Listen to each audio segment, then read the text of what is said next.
উপজেলা উপঢাকা high school. আপনি অবাক হবেন, তথ্য বলছি, এখানকার ছেলেরা মাধ্যমিক পরীক্ষা দিয়েছে কতজন? 80 জন। পাস করেছে কতজন জানেন? 16 জন। আমার তো মনে হয় বাকি যে 64 জন আছে তাকে ফুল মিষ্টি দিয়ে গিয়ে দেখা করা দরকার, আজকে ডেটে ফেল হয়ে যাচ্ছে। কিন্তু এরা ভাববেন কেন একটা হাই স্কুলে ক্লাস কয়টা থাকে? 5 থেকে 12। এটা কি উচ্চ মাধ্যমিক মাধ্যমিক? মাধ্যমিক। তাহলে কম করে 5টা ক্লাস। টোটাল শিক্ষক কত জানেন আপনাদের স্কুলে? 5 জন।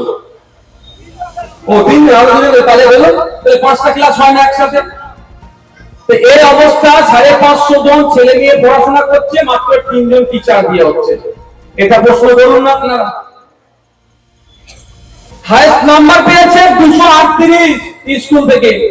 অন্যান্য স্কুলের লেস নাম্বার হচ্ছে 450, আর আপনাদের হাইস্ট হচ্ছে 238, আর আপনাদের লোয়েস্ট হচ্ছে সরি যে থার্ড র্যাঙ্ক করেছে 193, 193 মার্কস পেয়েছে। মানে বুঝতে পেরেছেন ধ্বংস কারা হচ্ছে? কার বাড়ির ছেলেটা হচ্ছে?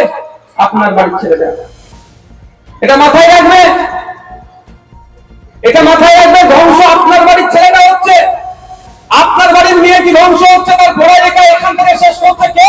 রাজ্য সরকার। যে আপনাকে জ্ঞান দিচ্ছে না, ওয়াকফ নিয়ে আন্দোলন করতে গেলে দিল্লি যাও, তার কথা আপনি মানবেন কি মানবেন না আপনার ব্যাপার, কিন্তু সে হাতে করে আপনার ছেলের ভবিষ্যৎটাকে ধ্বংস করছে, আপনার বাড়ির মেয়ের ভবিষ্যৎটাকে ধ্বংস করছে। তাই সময়ে তাকে জবাব দিতে হবে যে আমার ভোট নিয়ে তুমি ক্ষমতার মসনদে আছো, আমার ভোটের জন্য তুমি মুখ্যমন্ত্রীর চেয়ারে বসে আছো, আমার ভোটের জন্য তোমরা শাসক দলের ভূমিকা পালন করছো, আর আমার ছেলে মেয়ের ভবিষ্যৎ তুমি খারাপ করছো। স্কুলে টিচার দিচ্ছ না, কোয়ালিটি অফ এডুকেশন এখানে প্রোভাইড হচ্ছে না। 80টা ছেলে মাধ্যমিক পরীক্ষা দিলে মাত্র 16টি ছেলে পাস করছে। তাহলে এখানকার শিক্ষা ব্যবস্থা কোন ধ্বংসে পাঠিয়ে দিচ্ছ?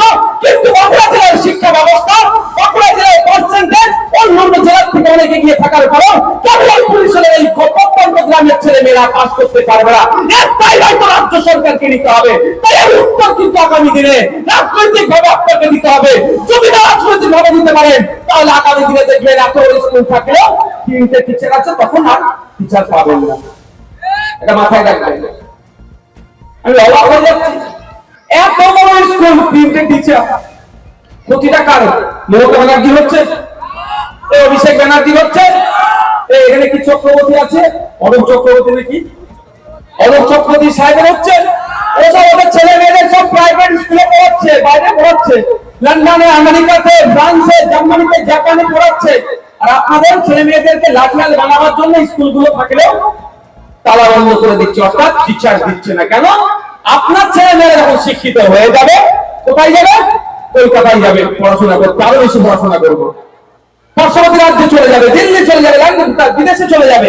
তাহলে আপনার ছেলেগুলা লাঠিয়াল হবে, ভোটের জন্য মারামারি করবে, খুন করবে, করবে না? তাহলে অরূপ চক্রবর্তীকে জিতাবে কে? সৌমিত্র খায়ের হয়ে লড়াই করবে কে? শুভেন্দু অধিকারীর হয়ে লড়াই করবে কে? মমতা ব্যানার্জির হয়ে মারামারি করবে কে? অভিষেক ব্যানার্জির হয়ে ভোট দখলটা করবে কে? যদি আপনার ছেলেগুলো শিক্ষিত হয়ে যায়, আপনার মেয়েগুলো যদি শিক্ষিত হয়ে যায়, তাহলে এদের হয়ে চাকরি করবে না, নিজের বিবেক বুদ্ধি দিয়ে চলবে। সেটাই বন্ধ করার জন্য কি করছে? স্কুল তো এখানে তুলে নিয়ে চলে যেতে পারবে না, শিক্ষকগুলো না দিয়ে শিক্ষা ব্যবস্থাকে ধ্বংস করে দিচ্ছে। আপনাদের আওয়াজ তুলতে হবে যে প্রতিষ্ঠানে শিক্ষক চাই। ভোট যখন আসবে আগে বলবেন আগে শিক্ষক দাও, তারপরে ভোট চাইতে আসবে। পারবেন তো ভাই? আর পিস নিউজ বাংলা, সত্যের পক্ষে, শান্তির পথে।